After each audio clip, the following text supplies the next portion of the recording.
if we start at the agenda, item 1 is apologies for absence. We do have an apology from Councillor Cox. I know Councillor Mogford's gone out just to take the call, but are there anyone else? No. Item 2, declarations of interest. Do we have any declaration of interest? Nope. Item 3, minutes of the previous meetings, pages 3 to 28. Obviously, we're picking up the minutes of the 27th of July and the 28th of September 2023, contained in the agenda at pages 3 to 28. For correctness only, anyone got any comments? No? Okay, someone prepared to move, please. Thank you, Don. Can I have a seconder? Councillor Harris, thank you. Anyone against? No, thank you, they're carried.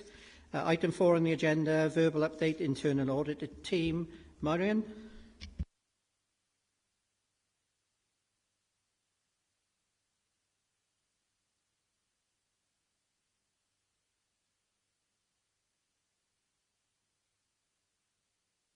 Thank you, Chair.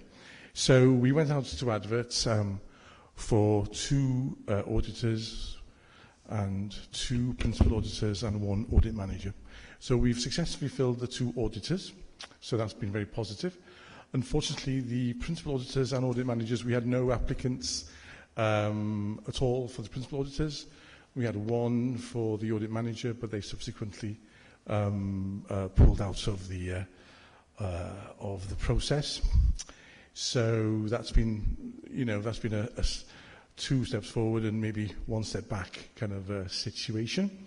So what we've done now is that we've actually just made a change to the structure. There was a very big jump from an auditor to a principal auditor, and actually the reason why the 2 auditors left, because they couldn't reach that principal auditor.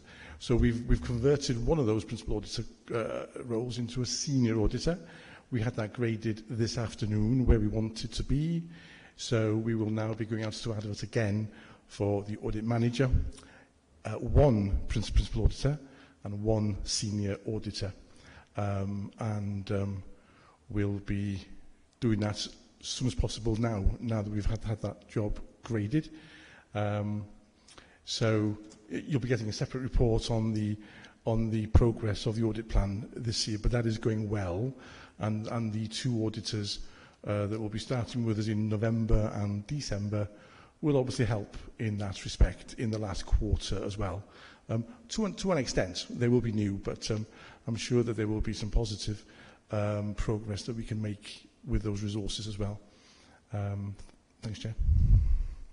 Yeah, thank you, Marion. I think that's some excellent progress, really. To get 2 auditors in this current climate, I think you've done extremely well. So well done. Does anyone have any questions for Marion?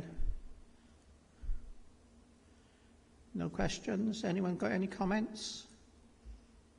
The only comment I'd make, Marion, are we any further forward with the regional service, or where are we with that? So we had a conversation with them a week or so ago. So they are very keen to get another 2 councils on board. There is some cabinet member papers being produced at this moment to share with the current 4 partners to get formal decisions around that. There are some details that we need to talk to them about, etc., as you can imagine. But in general, they are happy to expand by 2 councils next year. So we will be getting a copy of those cabinet member reports as soon as they're ready. And then we'll work through the process over the next few weeks, really. Yeah. Yeah, thank you for that, Mario. I think that's great news, really, given the possible position local authorities are going to be in next year and the coming years in regards to the financial settlements, which appear not to be very good coming forwards. I think some regional services are the way to go. So thank you. Thank the team for working hard on that. Thank you for working hard on that. And thank you also for the update, Marion. Can we just have a recommendation to note the verbal update? Someone prepared to move? Thank you, Don. Can I have a second there? Second. Thank you very much. Anyone against? No, thank you very much. Item 5 on the agenda is the internal audit progress against the audit plan 23-24, pages 29 to 40. Marion?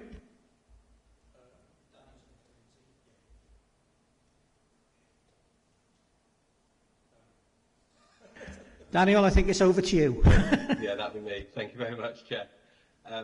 Yeah, so I'll be taking us through the Q2 update.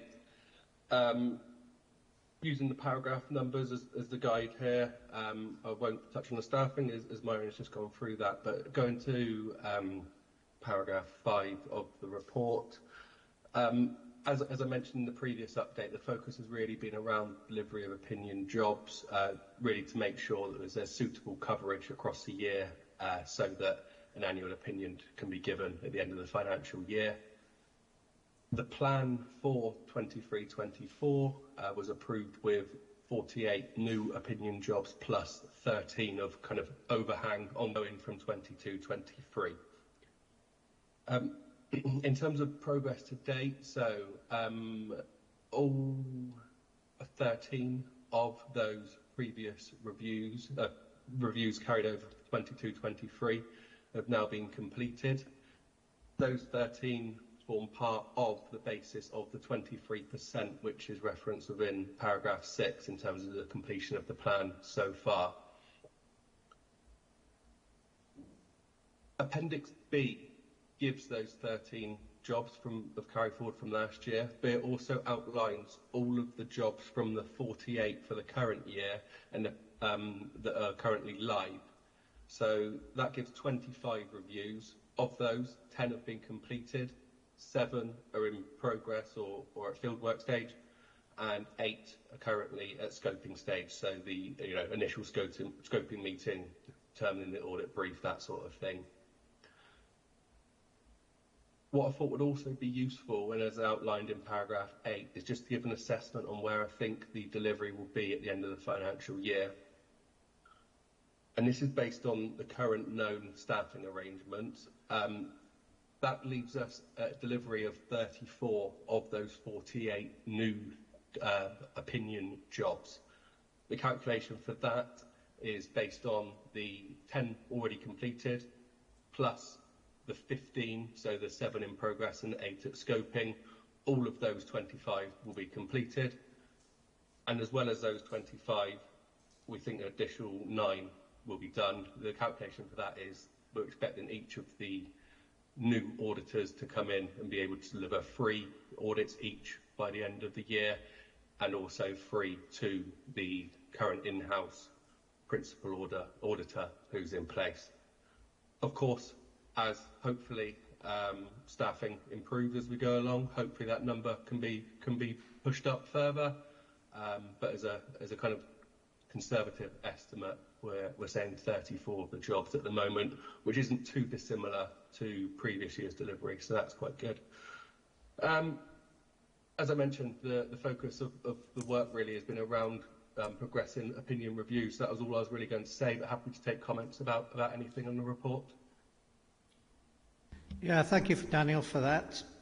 That's some good news as well. Obviously, with additional members of staff, that may allow a little bit more to be done, but pleased to see that progress is being made, and certainly the ones from last year have now been finalised off, so that's good news. Any questions from members? No? Any comments? Dom? I just wanted to say thanks, Daniel. It was good to read. And you took out that training comment. I was really surprised about that. Noted, thank you. The only comment I'd make, in paragraph 10, we've got the issue around the PTU contracts, which obviously we had the director and the head of service here for, and it's now been provided with a substantial audit. Where's that picked up? Because within the document itself, and it's the last one on the Internal Audit Management Information 2024, the one of the number 13, it's still got limited. So where do we pick up the substantial? Yeah. So what I've done is I've listed all of the ones which are overhang from 22-23, which includes that one as the last line. But then also, if you look into the 23-24, you've got the follow-up 2, which was where the substantial came from, a couple of lines lower. Thank you. No, I've got that now. Thank you very much. No, that's great, because obviously substantial progress was made, and compliments to them. Obviously, in regards to the adoption allowances and the children's monies, we were going to have the director here this evening, but I understand the director's mum has passed away, and I'm just wondering whether someone could write to the director on the committee's behalf, wishing our most sincere condolences to Sally, given this occurrence, and wishing her well. And hopefully we hope to see her in November, but a very sad time for Sally. So if there are no other comments, we've got the recommendation before us, which is we note the report be noted. Someone prepared to move, please? Thank you, Don. Can I have a seconder? Seconded. Oh, thank you very much, Councillor Horton. Anyone against? No, that's carried. Thank you very much. Item 6 then is the half-yearly Treasury Management Monitoring Report, pages 41 to 58.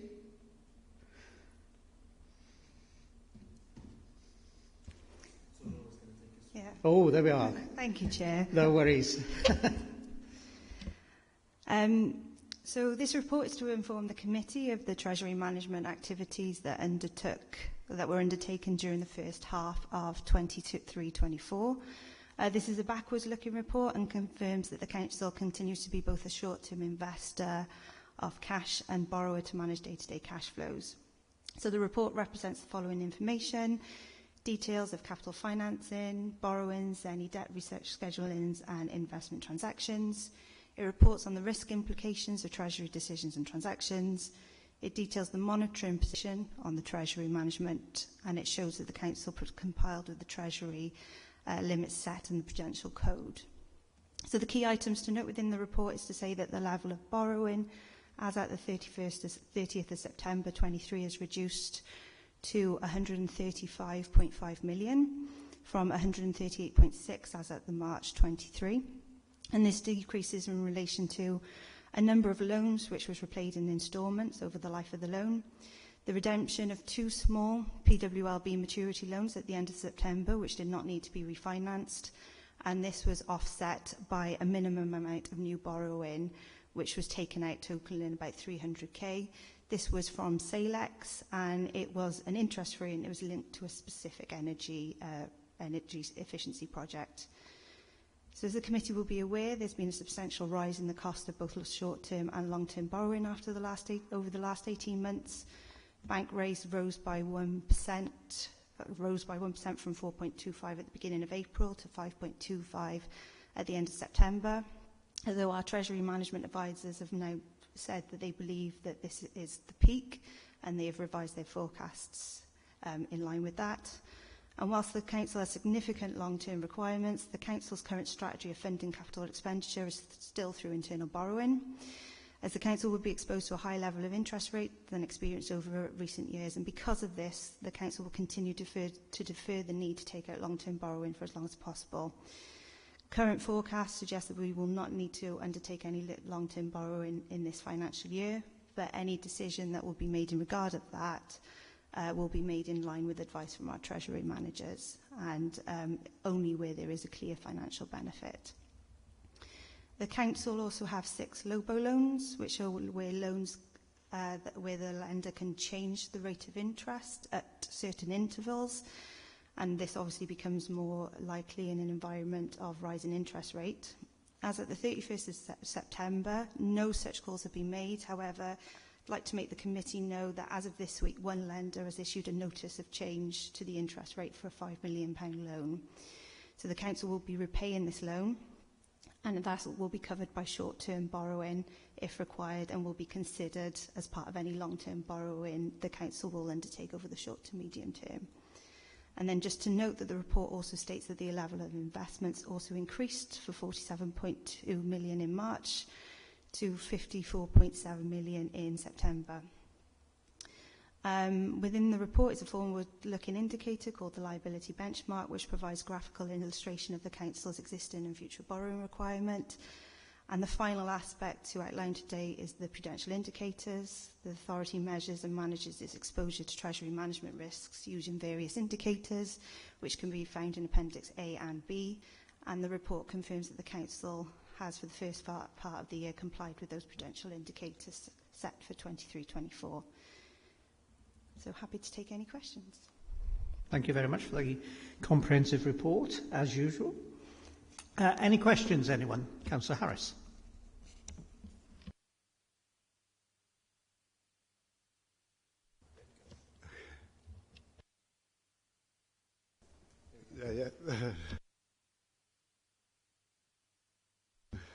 Yes, thank you.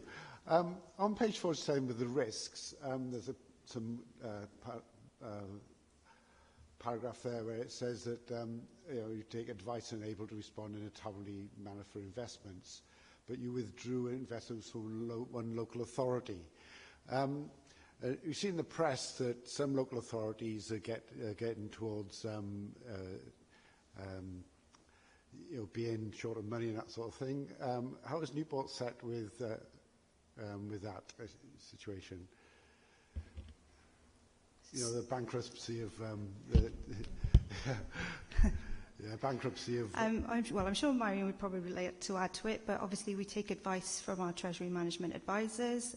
They issue us counterparty notices, and we follow their advice if there are any councils that have either reached, say, a Section 114 notice.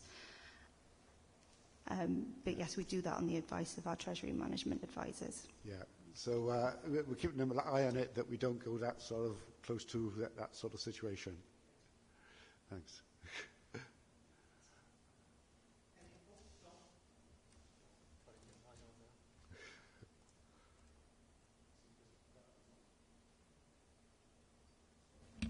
You're on. I'm on. I just wanted to ask a question.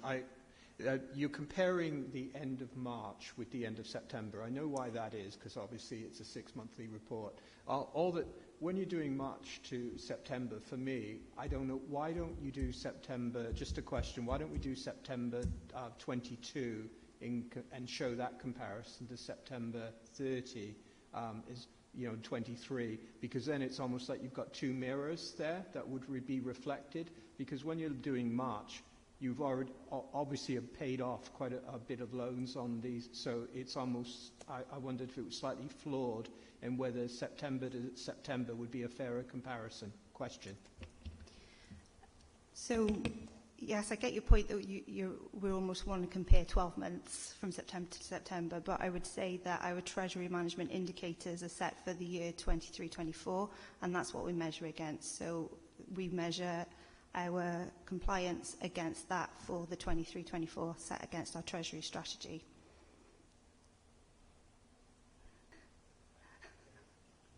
Does that answer your question, Don? I take your point, and you're wanting a longer time frame so you can see the direction of travel for these things. So we need to do this principally to ensure that we adhere to our Treasury indicators, but we will have a think about incorporating some 12-month borrowing and kind of investments totals so that you can see that longer-term journey. And it has been quite a journey since COVID. It changed everything. We were massively internally borrowed, not much cash in the bank at all, which is absolutely appropriate. Suddenly, we were not internally borrowed by a long shot, and we've been on that wave, and it's going down and down and down back to where we used to be 4 years ago, and that's been our journey. We won't get to that position until maybe the middle of next financial year, but it will have taken us 5 years to get back to where we were. Obviously, the interest rates have gone up, which is a challenge, but that's been the sort of journey, but we will incorporate that to give a 12-month picture. Yeah, okay. So, okay, and then I think, that trend data is quite interesting. Obviously, we're going from an extremely low interest rate now up to quite a high interest rate. Not as high as it used to be in the 80s, but there we are. But it would be interesting to see that. Any other questions? 2 questions from me. SAILEX funding. I assume SAILEX funding is still available for sort of energy efficiency matters, lights, whatever they are. Is there any opportunity to use some more of that rather than spending council capital monies? Because I assume that's where the funding would come. A lot of schools were done under SAILEX, weren't they? And that is, I'm just wondering whether there's an opportunity for SAILEX on council buildings or whatever else, which would save you capital monies. And the other question is the LOBO rate, which was refunded, which was paid off at the £5 million LOBO rate. Is the short-term borrowing rates lower then than the LOBO rate that was proposed that they were going to be charging? Because I understand, obviously, short-term borrowing, you may be able to get a better rate and, shift the money around every 6 months or whatever it is. But I'm just wondering whether or not you're going to actually pay more by doing short-term borrowing and leaving the one at whatever percentage it is. So in terms of your first question, SAILEX, yes, that's managed as part of the overall energy efficiency team. So if there is options for us to use SAILEX funding, then they will look at that. In terms of your LOBO loan, I would have to confirm regarding the short-term borrowing. The last time that we looked, short-term and long-term were fairly similar, but I can confirm that for you. This is very strange. The Treasury advisors advised us that because you're looking at a variable interest rate with a LOBO loan, you would always be looking for that to be lower than the long term. And their advice was very clear. This is much too high for that instrument. And therefore, we took the opportunity to de-risk that. And in due course, we will be borrowing fixed term at a lower rate, hopefully, if the interest rates forecast turn out to be correct. Won't be much less, but it will be less. And it'll be fixed term. So it'll be better in all respects, volatility, risk, and rate. So it was a good opportunity that they gave us, actually, and we've taken the opportunity. Yeah. It's all predicated, though, that the short-term rates will be lower than the LOBO rate, isn't it? That's the reality, because otherwise you'd be shooting yourself in the foot. I'm not saying what it is, because I don't know what it is, but if the LOBO rate's 5% and the short-term borrow is 5.3%, it's actually going to cost you more, because I assume the LOBO you could terminate at any time or pay it back, maybe with a... Is there a penalty or... So once they raise it, you've got an opportunity within that time scale to pay it back, have you? Right, okay, I understand that. Okay, I understand that. Yeah, I understand that. No, okay, because obviously there's a cost-benefit, isn't there as well. So thank you, Myron, for that clarification. I wasn't trying to catch you out. I was just very interested. Any other questions? Any comments, anyone? No, thank you, as I said, for the update. The report, the recommendation is there. Again, I think it's to note the Treasury management activities during the first half year period of 23-24 and offer us the opportunity to provide feedback. I think, obviously the team are doing extremely well with the advisors. Let's hope that you don't have to serve a 114 notice like the authorities in England, and I indicate that some in Wales have actually on the brink, possibly, Monmouthshire and Denbighshire. But we'll all wait and see what happens in the next couple of years. So someone prepared to move, please? Thank you. Can I have a second there? Thank you, Councillor Harris. Anyone against? No. Thank you. Forward work programme then, item 7, pages 59 to 64. It's just a report saying what's in the next committee, obviously, and for us to endorse it. I don't think there's any need to ask any further questions on that, but any questions if members have got any? Any comments? No? You see the report there to endorse the proposed schedule for future meetings and confirm the list of people it would invite for each. We're aware at the moment where we're at. Hopefully the Director of Social Services will be with us at the next meeting, and I think that's that for the time being. Someone prepared to move that we endorse the meeting schedule? Thank you, Dawn. Can I have a seconder? Thank you, Councillor Harris. Anyone against? No, thank you very much. Date of the next meetings, 23rd of November 2023 at 5 p.m. Can I thank everyone for attending the meeting, and the meeting is now closed.